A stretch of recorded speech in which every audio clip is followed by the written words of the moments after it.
Well, welcome again to this edition of The Experts. I'm Joe Osamendi, your host, with my co-host in the studio today, normally from Washington, D.C., and Executive Director of Workcred, Mr. Dr. Roy Swift. And Roy, it's good to see you again. It's great to be here and been in person to see how all of this works. I've been behind the scene for a year or so, and it's great to be here and great to be able to tell the public about the wonderful credentialing opportunities they are beyond the walls of a university and college. Sometimes it involves them, but the world of certifications, to be certified to do certain things, and of course this is what it's all about, and employers want to see is what are the competencies that what people can do in this regard. So we're very excited today to be able to present another expert in the field in the certification world. Mm-hmm. And this is Brian Correia, as Director of Business Development at GIAC. Welcome to the program. Hey, well, thank you for having me. You know, when we talked before on our pre-interview a while back, we talked about the growing need of cybersecurity. And especially, I think you mentioned three industries at a time: industries, government, and military. Is that right? Is that where the biggest industry of cybersecurity is going? I would say that is correct. When you look at the different numbers and stuff like that, you have to think of how it impacts that industry. So, for example, the financial industry, cybersecurity is huge because literally banks look at that and they say, cybersecurity could drive me out of business. In other words, somebody could hop into another. Sometimes where you see struggles could be industries that are catching up, like healthcare, for example. No matter what happens in the world of cybersecurity, we still all need healthcare. Mm-hmm. So you see certain divisions, I would say, a little bit more or less than others. The government especially is really big, I would say, in the space of, like, for example, Department of Defense, I would say intelligence community, the NSAs, the CIAs, the DHSs of the world, at least here in the US. Internationally, it's pretty similar. You know, I think I told you one time, I had another guest on my show that basically was insures the cybersecurity factor, okay? And I was fascinated about the growing needs for this. I mean, it amazes me that there's so many hackers out there now that it's almost hard to keep up with it, isn't it? Well, you know, it's interesting because now you have AI. Right. So AI is fantastic from the standpoint it can keep us protected, but it also creates more threats. So what happens in the world of cybersecurity is everything just gets a little bit more intense as time goes on. So it is an interesting world to see. I mean, I think the good news is in the world of cybersecurity, there is a lot of really good things happening. Okay. But people have to realize we're still a very new industry. You know, when you compare us to being like, for example, a doctor or a lawyer or something along those lines, this industry is only around for about 25 years. It also it makes me think when you talk about the rapid change and how a certification community needs to keep up, that it seems like certifications are really an ideal way of which to do that, since certifications require you to recertify every so often to update an ESCO. Can you kind of address that and how GIAC is really looking at that? Yeah, so it's very much the belief over here at GIAC that this industry is changing at a constant pace. In other words, each one of our certifications does go through an update at least once a year. Mm-hmm. We actually have some certifications that go through 3 to 4 updates a year. So there's always a chance there could be even more than one version released at the same time. But the belief is in this industry, so we do a lot of certifications based on work roles. Mm-hmm. So what's also interesting about cybersecurity is made up of a good, I would say, 30 to 50 work roles. So if you look at things like the NICE framework that the US government's put together, they've kind of helped define that. So think of it as no different than being an econologist, a pediatrician for doctors. So our industry could be like being a pen tester, it could be a forensics analyst, a security architect. But it's very much the belief that yes, you do need to have always constant updates, just like a doctor would, just like anybody another. But in our industry, it's even more intense than anywhere else. Like it's very much the belief we only use practitioners that are out there in the marketplace. The reason we do that is because the belief is if you don't use practitioners in the marketplace, they become stale as soon as 6 months. And I know that sounds a little bit crazy, but the human body doesn't change much. But in the world of cybersecurity, even in 6 months, the whole world can change. So I like to think certifications does a big part of trying to meet that. And so one thing that's always a little bit interesting, Roy, is there's always talk of would there be licenses in our industry? And I think the biggest problem with that is our industry just moves so fast. It becomes kind of impossible to do that. And it also, because cybersecurity isn't just one area, it covers many. I mean, when people look to kind of enter this industry, we have anything from legal to management to very techy. I mean, and the list goes on from there. So cybersecurity has many specialties. Like you don't have to be the person that wears the hoodie that sits at the laptop all day long to be in our industry. Let's talk about that a little bit because most of my viewers are always interested in the whole certification process. But along with that, they always like to know what opportunities are available for people. Could you give me a little bit of insight into that? Yeah, so it's interesting. You will hear in our industry a lot of times about the headcount gap problem. And it is a real problem. The interesting thing though is a lot of people are entering our industry not realizing that there's a lot behind that headcount gap and what those numbers are. So here's a good example. A lot of people that actually came into cybersecurity from the past, remember, none of us had a path. In other words, you didn't go to school. Cybersecurity is so new. People came from like law enforcement, they came from the Department of Defense. They came from, I mean, you would be surprised of all the different areas that people came in from. But even today, a lot of folks come in from more of the IT industry. So to give you an idea, about 80% of the jobs that are available in cybersecurity are actually meant for people with experience. So a lot of times when I talk to individuals that are trying to start their career, I always tell them, hey, you may want to start off in IT and build your way into cybersecurity, but you also want to find out what you want to be in cybersecurity. In other words, and then the goal is try to become that expert in that world. Like I think of a good example, we have an instructor over here who her specialty is mobile forensics. And what she has done is she has built herself up as one of the top experts in mobile forensics.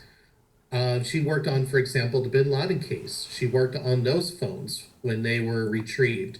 She's worked on a lot of terrorist accounts, things along those lines. But to me, when people are entering this industry, I always say, find your niche and become the best you can in that niche. Yeah, and you offer several certifications. Can you talk about each one and how they may relate to one another? Yes, so we actually offer over 50 certifications over here, which I know sounds maybe a little bit crazy, but the reason behind that is because cybersecurity has so many different areas. Now, it is true that we have multiple certifications to be a pen tester, or for example, we have ones of red team, which is considered offense, blue team, that's considered defense, and then we even offer purple team, which is a mixture of both. But the idea is that you're really trying to offer a skills validation for that community that they can go back to that verifies that they have skills. No different than any other certification, any other market, right? The idea is that, and those could be used for audits, for example, those could be used on proposals, even coming up because there's a lot of new directives that are out there that are even less than 1 year old, especially out of Europe. It even affects things like cyber insurance, for example, that they never asked those questions even as of like 2-3 years ago. How long does it take to get a certification in some of those areas? How long does it take to get a certification? Right. It's interesting because different people are a little bit different. But typically, people that prepare for our certifications are normally spending, and this is from the stats, and they do go a little bit across the board, I would say somewhere between 40 to 70 hours. And that's 40, 70 hours of actual studying, learning, and then preparing yourself for the exam. Our exams are actually open book. We do that on purpose because the idea is in the real world you could do open book too. But we also have a thing called Cyber Live. So what it is actual real world, what I call lab-based testing scenarios. So it can literally recreate what you would see on a laptop with the idea that it's a VMware box where it may say you need to do the following 8 commands, or you have multiple paths. Like, for example, a pen tester is somebody who's trying to find vulnerabilities in a system. So the goal is there's also multiple paths for you to get to the answer. And we provide that, and we provide those tools actually built into the certification so that you're being tested on that. So think of it as no different, and I'll go back to the doctor. A brain surgeon eventually has to work on the brain, right? It's the same kind of concept. I find that so interesting because it's not a lot. You're not talking about years or anything like that. 40 to 70 hours is a very small amount of time. Yeah, Brian, do you find that the individuals who come to get your certifications have some college, no college degrees, or what's kind of the mix? Because we always say that certifications many times can have pathways. That doesn't necessarily mean that you have to enter the academic world.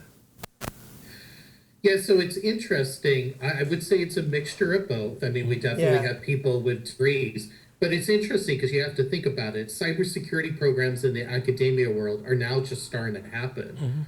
So people that have been well established, I would even say past 5 years, we all, like, for example, I have a degree in business. So I don't have a degree in cybersecurity. There was no degrees in cybersecurity. Cybersecurity didn't even exist when I went to college. So, you're hearing a lot about what's considered skill-based hiring, and skill-based is becoming bigger and bigger. Right. And that was an initiative that actually is interesting. It came out of the White House in the last administration, but it's also counted toward this administration. Both administrations have been very big on this. But, I mean, there's stories of people that never even got their high school degree.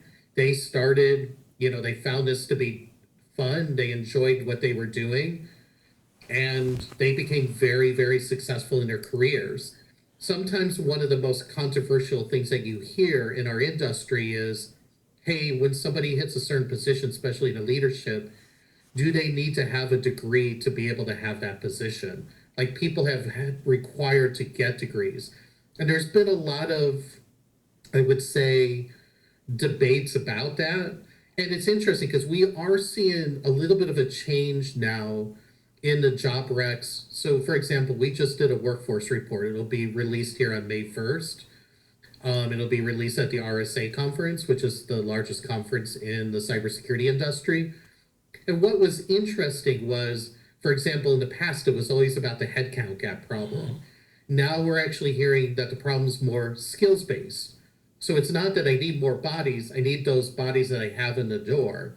But you're also seeing, for example, work experience was always number one as far as what I look for when I hire. Technical capability actually came in number one on this one. So think about that, technical capability. And what was interesting was work experience came in fourth, certifications actually came in second place, which was something, I mean, it was fantastic for us. I would love to tell you that that was planned. It actually, literally, that's what the results came back at.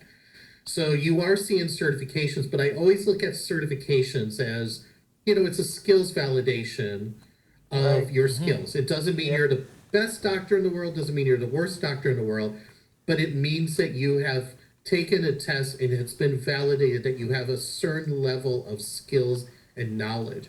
And we really, really try to emphasize over here some ways the skills, because I think it's very important in cybersecurity. Sometimes one of the complaints of the academia world is they're teaching these kids the knowledge because that's a lot more stable, but they're not teaching them the skills, which is in this industry very much a moving target.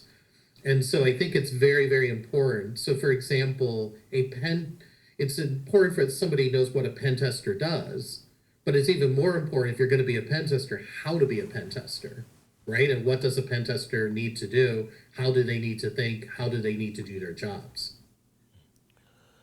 It seems to me that I'm trying to put my arms around this because, like you said, the industry is so young compared to any other industry. So when you have a young industry like that, I would think if you were teaching cybersecurity skills and stuff like that in a community college, that would be beneficial for everybody because you can probably get the training you need, can't you, to pass that test after being in a two-year university like that? You know, it's interesting that you bring that up because I actually do believe the community college model in some ways is actually a better model for our industry. Sure. Because they're using adjunct professors that are sitting in our world. They are also just better at preparing. Like they've been built, because community colleges are just built for preparing people to do the job. Mm-hmm. So in some ways, they have built themselves very, very well. I mean, sometimes my concern is, like, for example, I just sat in a room full of people that had just graduated from college, and they said, hey, we've heard that the headcount gap is 5 million plus. And so sometimes I jokingly say it's either 500,000, 5 million, or 5 billion based on what report you check on. And they said, we graduated, we thought we'd have 20 offers, and we're not getting any offers. What's going on?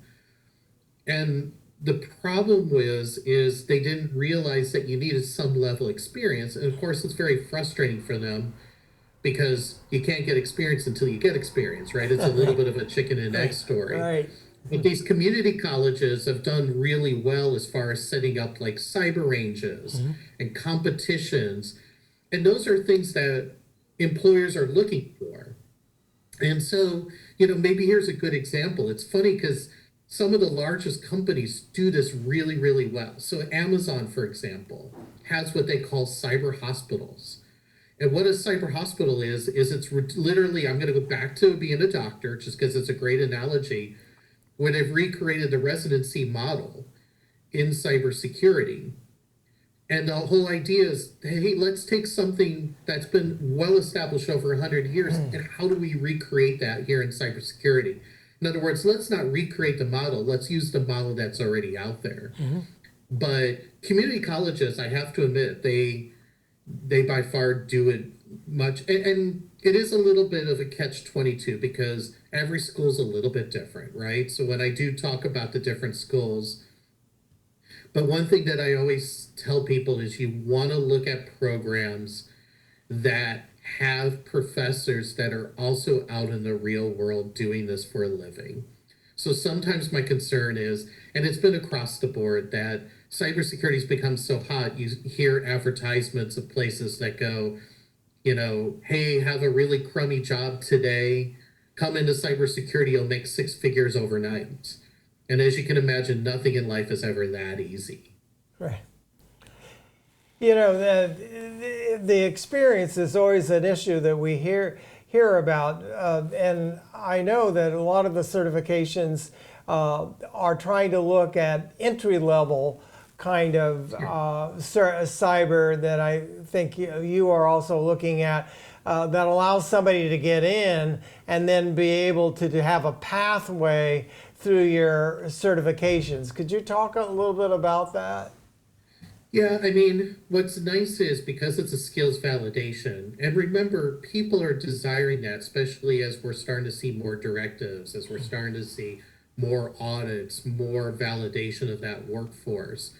But what's nice is they have lab-based testing. They have opportunities where those students are now being validated, that they do have the skills to be able to do the job. So I'll go back to like the brain surgeon model. They are validating. And so, hey, look, it takes years and years to be a brain surgeon.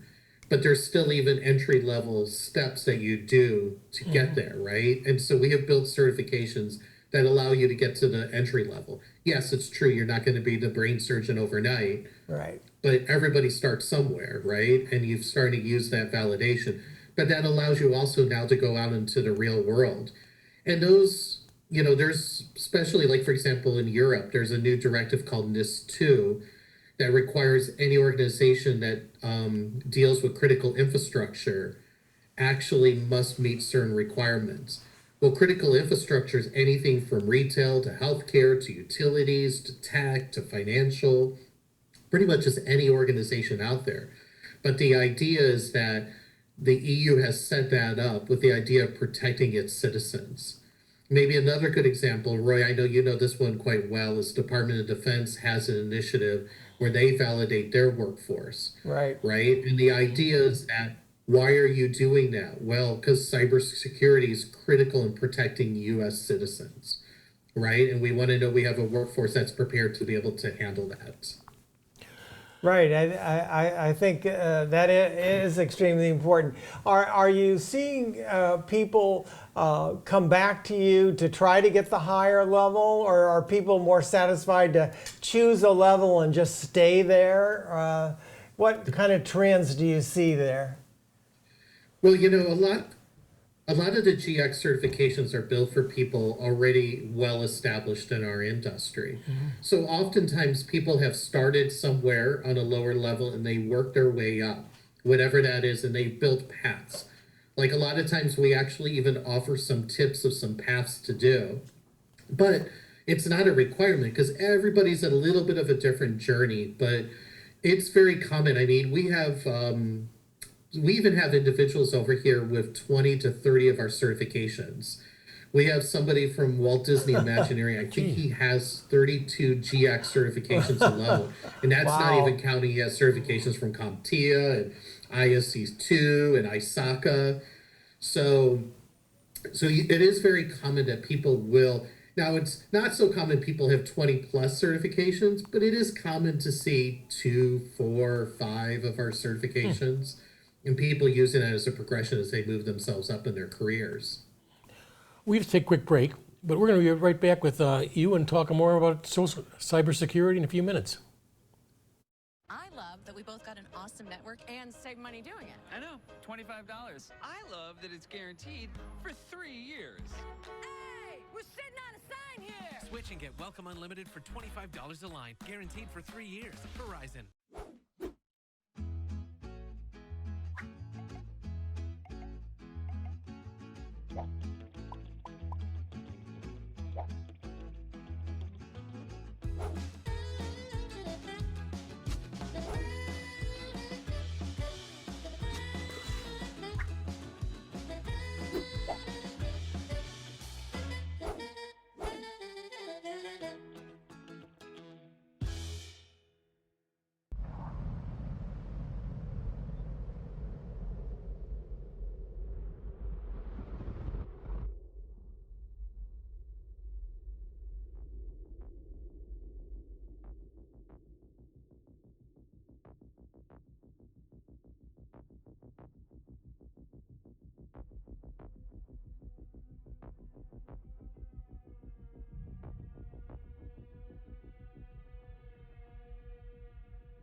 Oh, no signal. I don't have home internet. Oh, that's a red flag. Find the bars. Your mom looks a lot like me. Yeah, couple of hotties. Thank you. Ah, man. There's dead spots all over this place. There really are. Oh, wow. Nothing. Are you getting a good signal? No, I'm not. It's time for real home internet. Get it on the next generation 10G network. Only Coach Gecko! Coach G. Laura, Dan, I didn't realize the media would be here. No, this isn't for work. We're just really big fans. And we're scouting for our fantasy insurance teams. Geico has all the top prospects and 97% satisfaction rating. That's unreal. Oh my gosh, it's true. True! Smells like insurance. Suppose Geico does have devoted fans. It's not weird. Jade, sign my arm. For savings and service, get more with Geico. She only signs claims checks. Well, welcome back to the Expert Series. We're talking about cybersecurity today. Right. Which is one of the industries that, as Brian had mentioned, it's a newer industry, but it's growing rapidly all the time. And certainly it's going to even grow further in the future as we need more and more security. My question to you, however, is that when we were talking during the break, is a lot of time cybersecurity is portrayed in TV shows and movies. I see it all the time. And you know, when you look at that, I'd like to know first of all how much of that is it really real, and secondly, in an industry that's so young, how can you separate the imposters from people that actually get certifications? So actually, a very good question. So you know, it's interesting because we were never the cool kids on the block, and here in the last couple of years, we've kind of started to become cool. Mm-hmm. And yes, you are starting to see TV shows and movies. And I think if you go back, like there was War Games and some stuff that was kind of like an early, you know, kind of an early predecessor of some of the stuff that you are now seeing. Mm-hmm. What you're seeing is sometimes they get it right and sometimes they completely get it wrong.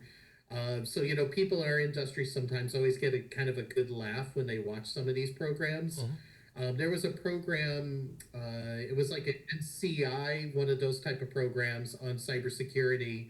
It featured the person that played Dawson. It was interesting to watch that because so many times they got that stuff incorrectly. There's been some cases, like, for example, Mr. Robot, that has done it very, very well. Recently, there was one with on Netflix, 0 Day. And it was fun for us because you could see how they threw in some terminology on cybersecurity. So they used the word ICS, which is Industrial Control Systems. So that is the industry, that's kind of the specialty for utilities and things along those lines. So it tied very well into 0 Day.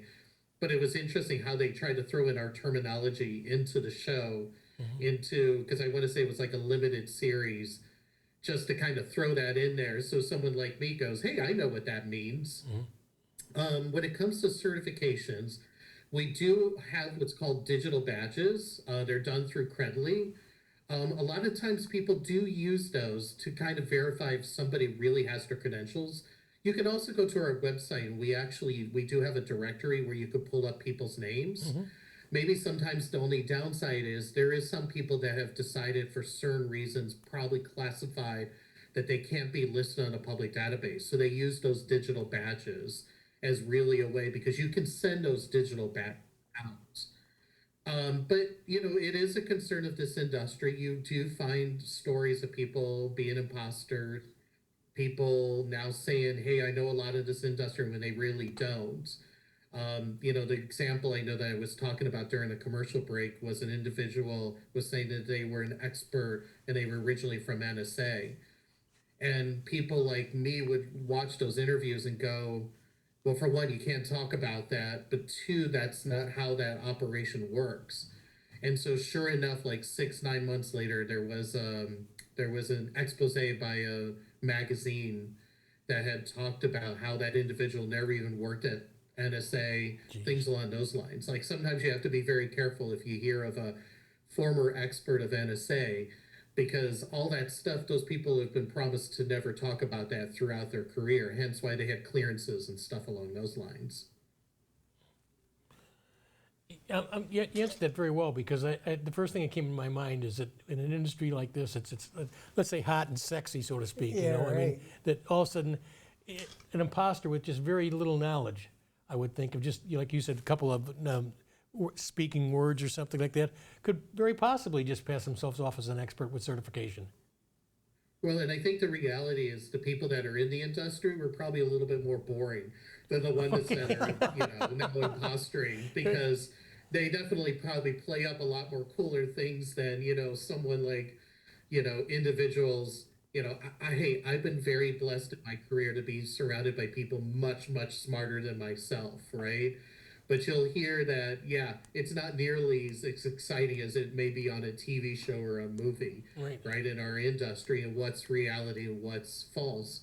I mean, there is always a lot of concerns that bad things can happen, and bad things can happen that can literally affect human lives in our industry. And that's something we always have to remind ourselves every day, when it could be anything from a utility. You know, there's stories of people that have gone into hospitals and hacked into the system and turned off somebody's, or like changed the hospital's medications, or they've changed the drip in someone's hospital, and literally they've been killed from that. So, you know, one thing that I think is always very important for folks like us in the industry is, yeah, it literally affects people. It affects, and it can even affect if they're living or not living. So I think that's something that we always have to remind ourselves about our industry.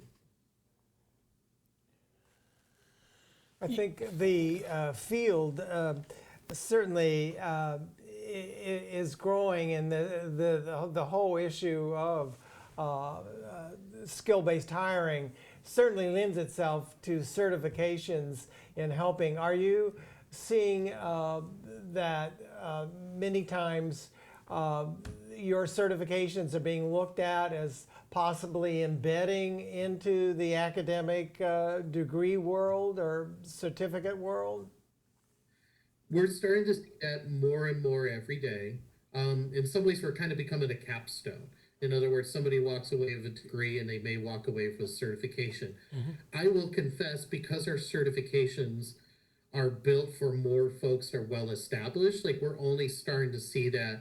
There's other programs, for example, like the Security Plus from CompTIA, that is very well established throughout the academia community. And you see it a lot of times, which it's a fantastic certification. It's a great capstone to being able to walk away with that along with a degree. So yes, you are starting to see that more and more every day. And I would say in our world, you're starting to see it as more of a skills validation for teams and for people that are well established now in the community that have to validate with the work they are doing. And it could be, you know, so one thing that came up with our workforce study that was a little bit of a surprise, you have to understand some of these directives, pretty much most of them are less than a year old.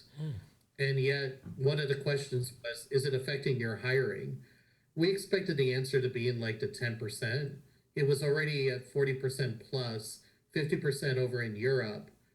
And I would imagine if we ask that question year after year after year, that number is only going to continue rising. But one of the other interesting statistics was, is certification needed in your organization? So this was from people that are doing the hiring. So actual leaders that are out there.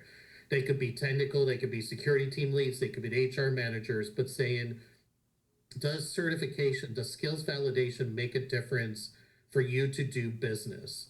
And that meant to be anything from, hey, I need to win business, to proposals, to audits. And that number was over 65%, which to me, once again, that number is just going to continue rising. Because you have to remember, once again, this industry is very, very young. But in some ways, when you look at our industry, I always say we're not a special snowflake. In some ways, you can follow the pattern of our industry by just looking at other industries. We're going the exact same direction as other industries are going, right? With more directives, more regulations, more that type of stuff, right? More people, like, for example, the SEC now requires organizations to report if they have a cyber incident. Why? Because it can affect the actual stock market and the shareholder value. So you're starting to see more and more of that type of stuff every day, with the idea that, hey, it's becoming more and more part of our society and more embedded in there. And I think it's important, Joe, to remember that they say there are 8,000 certifications in this country, and it has the good, the bad, and the ugly, kind of thing. We're talking, we're bringing to the public the best of the best when we have this expert series going. Only about 10 to 15% of certifications in this country are accredited by a third party, which is one of the things that the public should be looking at.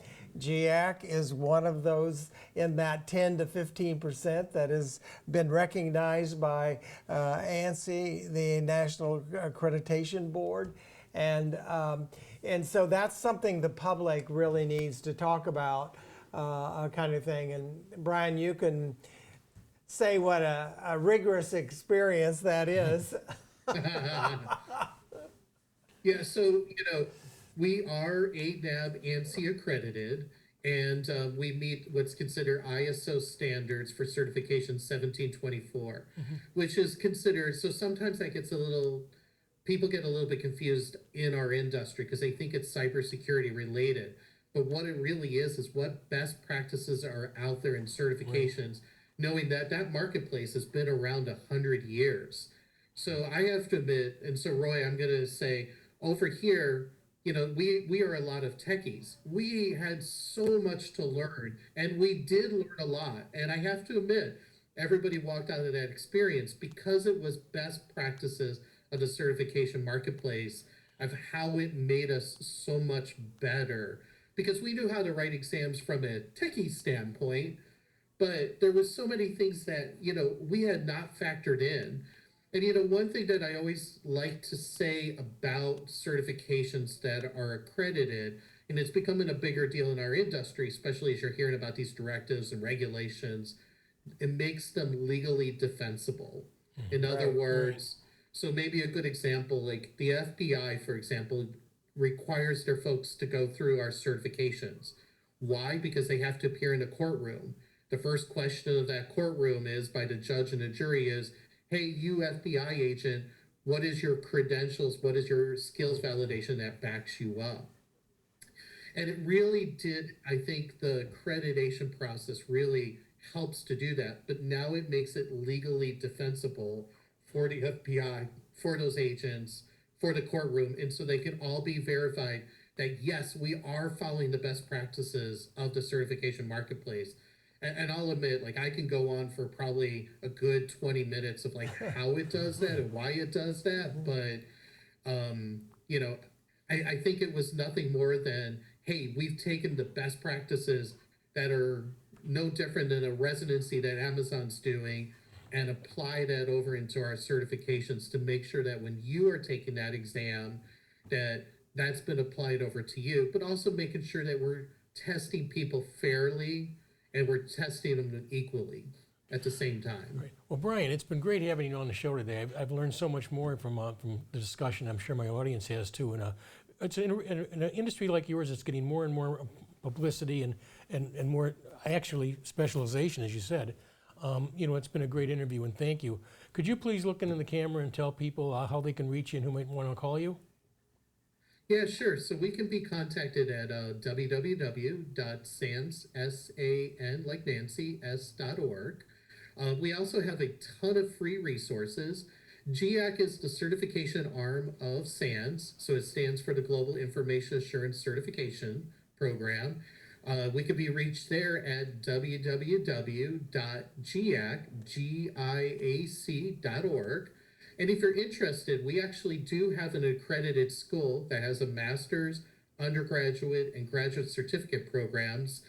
And actually the certifications become when you go through that program, instead of getting an A through F, the certifications actually become your passing of the classes.